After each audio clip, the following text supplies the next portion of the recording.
Duel Review is brought to you by NexusDigitalComics.com. On today's Duel Review, it's Lollipop Chainsaw. I'm RJ. And I'm Nick. Let's get to it.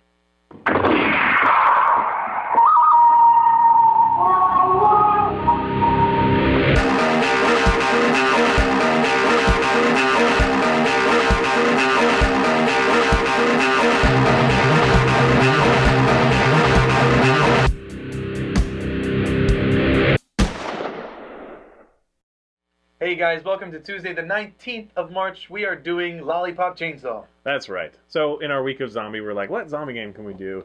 We tried Resident Evil 6, but that's going to need a whole nother review. Yeah. So we wanted to do one that kind of got a bad rap, but we think is a good game, and this one fits that bill, and it's a lot of fun. It is about zombies. It definitely also, Is This a Zombie?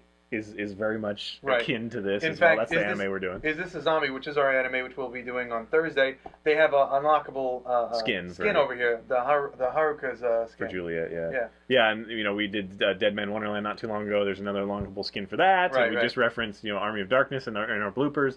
And that was a downloadable has a female one. Ash, and it's just all this. They have some fun with this. So anyway, this is a Pseudo 51. I mean, that's how I know it. This Pseudo 51 game, but apparently it's just a guy that is the president of Grasshopper. Yes, Grasshopper Manufacturing. Grasshopper has done, Bully, they've done Killer 7, and No More Heroes, which I actually kind of like. That's a Wii game that's now been ported to PS3. So if you didn't get it on the Wii, maybe we'll review that because I really enjoyed that. Yeah, 1 and 2. They also did Shadows of the Damned, which we also reviewed a while ago. Oh yeah, we'll forget about that one. Anyway, so it focuses on Juliet Starling as she battles the zombie apocalypse. She and her family are a group of zombie hunters. Yes. And so that's very seriously in her blood. But she's a typical teenager, cheerleader kind of thing, wears stupid frilly outfits. Right. She's very stereotypical, although she's a little more adult than you would think. I mean, thank goodness they decided to make her at least 18, and this is like her birthday, which is kind of fun because it yields her getting presents, which you liked, because that justifies the upgrades somewhat. Yeah, the upgrades were given in presents, and I like that idea. Yeah. But it's just one of these pop culture, references all the time, talking about, it's stereotypes of a cheerleader and her boyfriend. And her boyfriend, I'm sure head gets cut off and becomes, her accessory kind of thing, and he helps her every once in a while. But it's basically just a hack and slash game, but it has a lot of variety of mini games in there as well to kind of keep it fresh. And some of the mini games really suck. The baseball one. Oh man, that one sucked. But some of them are really quite fun and nostalgic, even like in the level we're doing.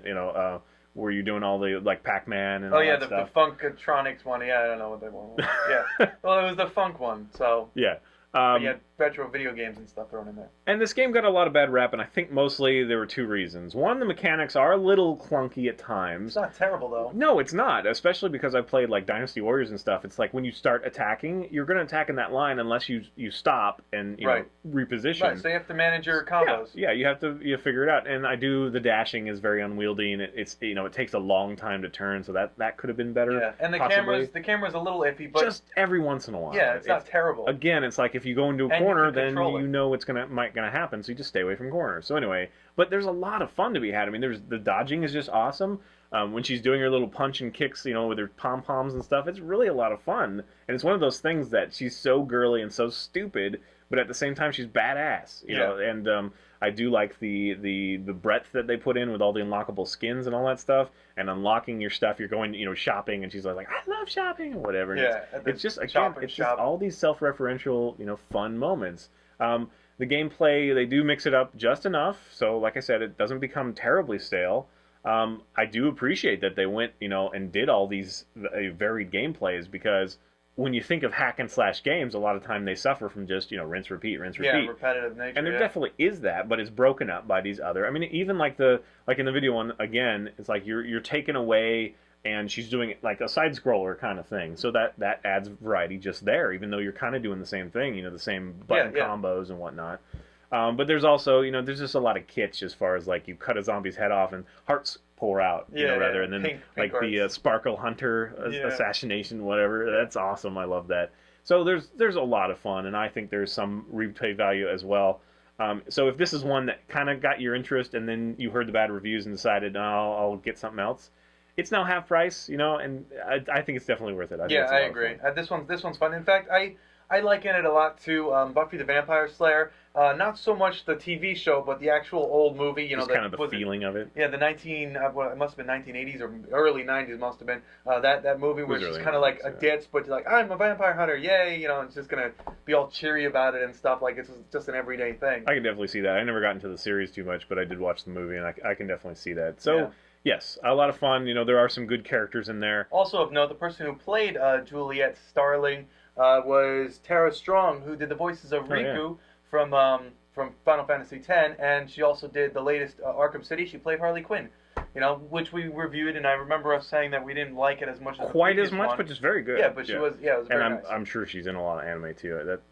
Yeah. And her boyfriend, Nick Carlisle, is played by, sorry, I have to look down, Michael Owen Rosenbaum, who plays Lex Luthor from Smallville. So a lot of fun stuff there. And of course, the graphics are cool. They do a lot of fun comic stuff, like the loading screens and whatnot. The transitions. And stuff. It's just awesome. They have like cutouts, you know, like two-dimensional cutouts, and they do a really good job of stylizing it so it's fun and it fits this world. Right. And then the soundtrack. The soundtrack is awesome. The soundtrack is amazing. So fun. It's such a eclectic mix of songs from all eras. I mean, you get every time she does the Sparkle Hunter thing. That's just awesome. Mickey. Yeah, it's just awesome. Like stereotypical cheerleader song kind of thing. Yeah. You get metal. You get punk. Just a lot of he was stuff. playing it. I was sitting there. I was like, Five Finger Death Punch. And I was listening. I was like, I know the song.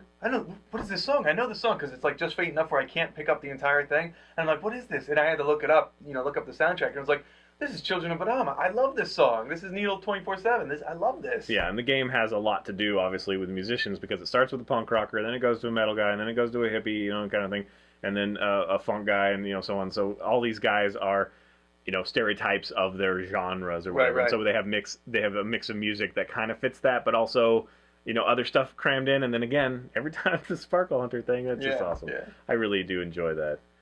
This one comes with a slight warning as well. In fact, 3 of our properties, I'm going to have to, you know, put something forth about the sex in the game. Yeah. Now, I think this one's not as bad as I thought it would be, honestly, because people were reviewing it, they're saying, like, it's a constant barrage of, you know, dick humor and small jokes and whatever, like sex jokes and whatnot. Right.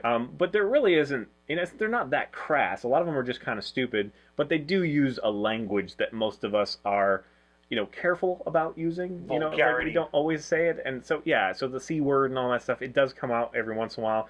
But really, it's only that first main boss that does it, the freaking punk guy, because he abuses you with his words physically, because the words come out and, you know, they might run you over or whatever. Yeah, and unfortunately, he says some very strong language, and it's not funny. But he's the punk guy, so you expect that from him. But it's just not funny. You know, it's like you have to choose to still put that in your game. So whatever. It's a demographic. You know, if you're older demographic and you're jaded, I guess, whatever. But I don't think it works as a shock value, you know, enticement, and I don't think it works as humor because it's just a little bit too. I mean, yeah, I'm sure some people are going to find it funny and whatever. To each their own. But it's enough that you have to warn people that aren't into that. You know, it's like if you don't care, you don't care. But if you do care, you might care about this. So I have to bring it up. But saying that, I still love the game. I will be replaying it again and again, probably, just because it's just one of those. Hey, I got, you know, a half an hour. I can get through a little bit of Lollipop, and it's constantly funny to me. A lot of people are saying they get tired of the gimmicks and whatever. Yeah, but mostly I think the cutscenes are more funny than the you know, the in-game dialogue. You know, where you know, Nick says something silly like, "Oh, you're a big butt face" to the zombie or whatever. I don't know what he says, but yeah, they're usually a little clever than more. Yeah. But you know, that gets kind of repetitive as opposed to the cutscenes that are just funny. Although the joke that I really liked was she asked him, you know, what your favorite color is. She asked her boyfriend Nick, who's now just a severed head, what his favorite color is. Yeah, because it happens when she's about to bring him home to the family to introduce her crazy family, because her family is a family of zombie hunters. So whatever, they've had this, you know, kind of romantic relationship, and so now they're getting a little more intimate and really discussing the details, you know, kind of that's whatever. Right. So she wants to know more about it. She wants to know more, so she asks him his favorite color, and he says, "Oh, it's blue." It's blue. No, it's green. And then he's like, "Oh, I fucked up." And she's like, "Oh, I love knowing more about you." And he's like, I fucked up. It's yellow." Thing. So it's just funny. Well. And then like later on, he's like, "Hey, Juliet, I have something really personal to ask you," or you know, whatever. It's like, "Oh yeah, what is it, Nick?" And he's like, "Can you move your butt? It's kind of in my face, or like my face is stuck in it, or whatever." Yeah, because he's dangling from the rear, to her. kind of thing. And yeah, that could be kind of a crass idea, but it yields some funny stuff. They do toe that line of being overt about it. Like they kind of just, like at one point, her sensei or whatever is talking to Nick, and Nick is hanging off her butt. So she's kind of pushing her butt out a little bit so he can talk into it. Her boss. If he had acknowledged that and said something gross or whatever, I would be like red flag kind of thing. But he was just doing it because she was just doing it so that Nick could have a better face to face with him. And the teacher didn't really acknowledge it, so they were just having a conversation. It just looked funny because they would pull back, and she's just kind of like.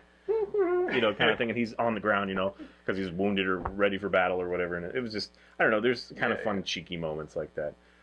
So yes, I mean, again, just a caution, small caution. Yes. But I think if you were excited about it and you just put it off for whatever reason, I think you'd really like it. I do really enjoy it. And if you managed to sit through this entire review after we had used the F word earlier, I think you'll be fine. Because it's pretty much the. Did we? Yeah, what we F did. Word? Well, we referenced the movie, and there's certainly a fucking lot of swear words that are worse than fuck. Yes. Anyway, just because of the connotations they bring with them, So. Right. So we are humans. These are our opinions. Thanks for watching. Please subscribe to our YouTube channel and watch our great playlists. Game Lab's been a lot of fun. Yes, it has. And please leave comments. We love comments. And you can help support us by buying our wares at spiderwolf.com. That's right. T-shirts, a card game, art print, short stories, and more. See you later.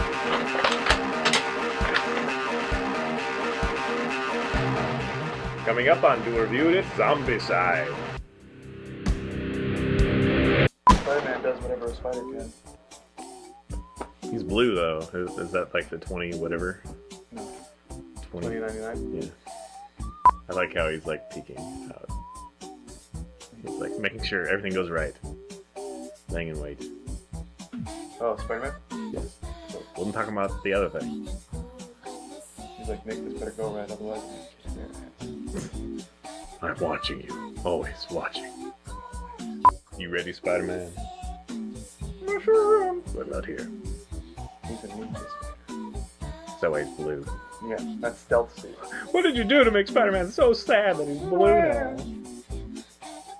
He found out that there's going to be a Venom movie. Is it just like, was that like a, forgive me, like a Korean or Chinese ripoff where they don't know what color Spider-Man is? It's just kind of blue. No, I don't believe so. No, I think it's just a stylized version of the shirt. It works. I just think it's funny. Like, we do Spider-Man. What color is he? Whatever. Purple. Green, blue. Wait, what was that? What was that? Lollipop Chainsaw. That's so funny to me. What's your favorite color? Blue? No, green. No, I fucked up. It's yellow. Yeah. That was funny. You tied it into today's. Yes, I did. Good job, Nick. Thank you. I wouldn't have even thought about that. That's part of my plan.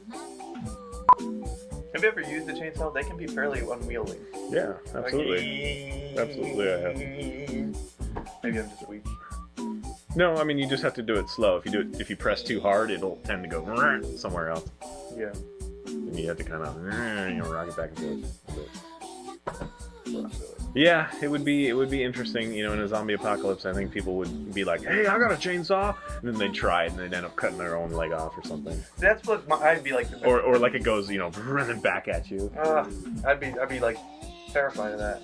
I would need a chainsaw. Because it does. I mean, it's moving backwards because otherwise it would draw you too far into the thing. Yeah. So you have to be careful. If you hit something metal, it might ricochet and let go of it, and it flips around. Cut yourself. Yeah, no, I couldn't do that. I would have to.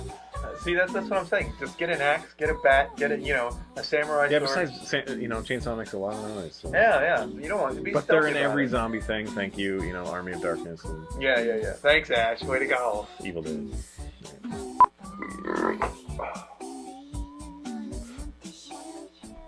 Hello. For a date, call 1-800-NICK-BELCHES. What are you doing? That was actually it's like your Sammy Davis / Stevie Wonder. No, there was a joke by Bernie Mac. Have you seen the original Kings of Comedy? It's been so long. Dude, there was a scene where he's talking about his nephew who's like he's not right in the head, and so he's kind of he's staring upwards, like he has no eyes, and so he's doing like this thing. and that just gets me every time. It's kind of mean, though. Whenever I see Bernie Mac do it. Like, I've got a family member who's retarded. Let's make fun of him.